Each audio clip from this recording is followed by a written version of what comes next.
Hi everyone, my name's Tim, and today we're going to talk about what I read in September. So, in total, I read 11 books, which is a lot. Uh, but it's a mix of reading comics on my phone, listening to audiobooks, reading books from the library, reading physical books. So, end up being 2,700 odd pages, which is the most I've read probably ever in a month. But a lot of it was listening, so kind of give or take with it. But yeah, really quick, rapid run through. So first thing I read was Darth Vader Volume One, the Star Wars comic. I read that on my phone on the comics app. It's about just after the Death Star blows up, the first one, and Vader basically needs to like prove himself to the Emperor. So Darth Vader goes off the books and tries to make his own personal army. He goes to Geonosis and to find like these weird bug robot things. Um, this was really cool. I really liked this.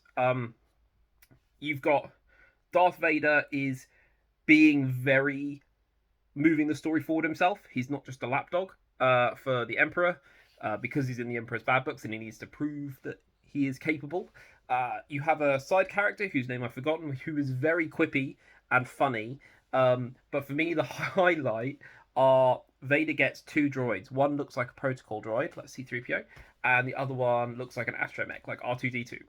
But they are very different. So the protocol droid C3PO has the mind of basically a psychopath and thinks that all human organic creatures should die and he likes torturing them and it's just an absolute he's got bright red eyes and it's just an absolute murderer. While the astromech, the one that looks a bit like R2D2, is actually a heavy artillery droid and he opens up and he's just like covered, he's just got hundreds of missiles and lasers and they're both insane. They're both absolutely insane, and Darth Vader just kind of points them in a direction and lets them go, and it's very funny to read actually. So I gave that 4 stars. I just wanted more of it really. Thought the only thing the art was good apart from the lightsaber fights looked very static. They were just like, and I didn't get that much of a sense of movement from it. Then I read another comic called The Oath, a Doctor Strange comic. This one's by Brian K. Vaughan, and it's about Doctor Strange trying to solve his own attempted murder. It involves magic. It involves Wong, who's got like a brain tumor and he's trying to save him. It involves the cure for cancer. It involves evil pharmaceutical companies and another sorcerer who was a doctor. Uh, and then it ended up taking a different path. And this doctor is the guy that operated on Doctor Strange's hands and didn't think he did a good enough job. And also took on the patients that Doctor Strange refused to take on when he was a doctor, a surgeon, and a dickhead. So this was I really enjoyed this. I thought the story was interesting because it showed how Doctor Strange was not a hero before he got um, injured. He was not a nice man. He was very smart, but was not kind and would not do the right thing. And now he is, and he's doing the right thing, while the other surgeon has taken a different path. They've kind of gone opposites like that. Um, you have uh, Night Nurse is a key character who's quite interesting. You've got Wong, it's badass. He does loads of kung fu. But the art is just extraordinary. So they go to different universes and dimensions. But for me, the recap for every issue is like in a really interesting format. So one of them is there's a building that's just been blown up and it's on like a burning piece of paper, like medical notes that are coming out of this building. That's just a recap of the last issue, which I thought was really interesting, and that's what brought it up to 5 stars for me. Um, then I finished reading the Brothers Grimm 101 Fairy Tales. Uh, I gave this 2 stars. I've got a review on my channel. This was a story. Well, it's not a story. It's 101 stories, and if you read 101 things back to back, they get very samey. You spot the same things repeating and repeating and repeating. And I think I just read this wrong. I think it would be better if you kind of read almost a story every day very quickly.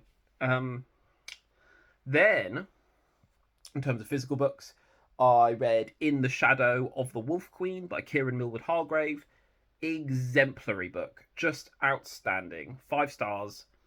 I loved the world. I loved how civilizations and society and culture was kind of organically subsumed by this invading force, which is what happens. I love that the magic is all based on nature and druidic magic.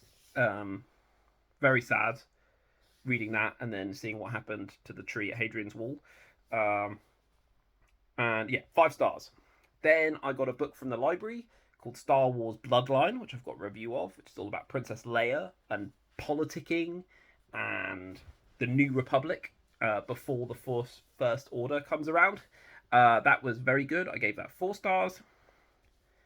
And then finally, another physical book I read was A Bond Undone, Volume 2 in the Legend of the Condor Heroes by Jin Yang, which I finished yesterday and I loved it. 5 stars. More of kung fu craziness, just really, really great. And I can't wait to read the next 2 volumes. So those are all the physical books I read. Then there was a couple of books I read with the kids. One of them was a Pokemon book called Race to Danger. We gave this 1 star because it was really boring, and the kids also found it really boring. And the books are like less than 100 pages long, with big text and pictures. Like, we usually get through it. We usually read before bed, and we usually get through it in like 4 to 5 sittings.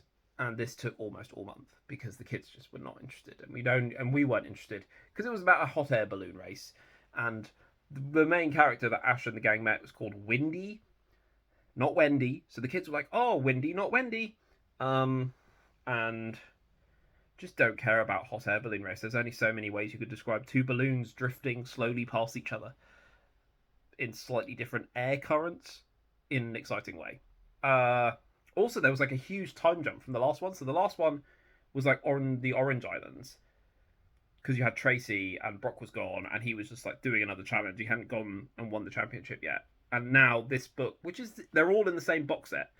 This book is like a completely, like, I don't know if he's in Johto yet or not quite yet, or, you know, like, he's off the Orange Islands.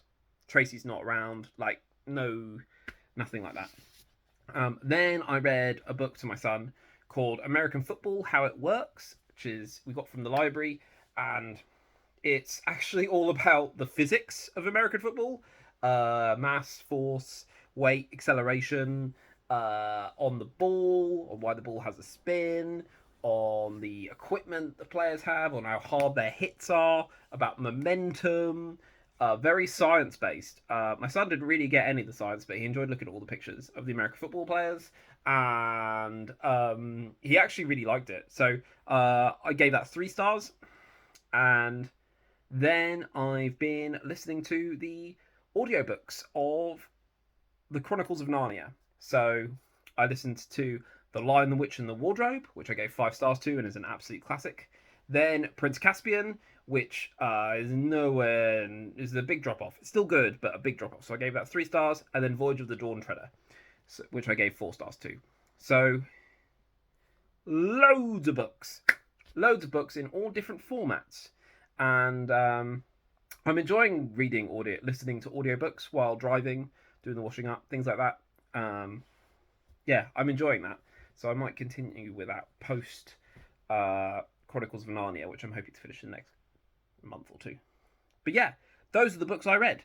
11 books in total, 2,700 pages, overall average of 3.7 something. So a good month. Only 1 star, which was the Pokemon book, which didn't take that much of my time, so it's not that big an issue. And the next video I'm going to do after this will be what I'm going to read in October, and it's going to be a bit different from usual. Anyway, speak to you later. Bye!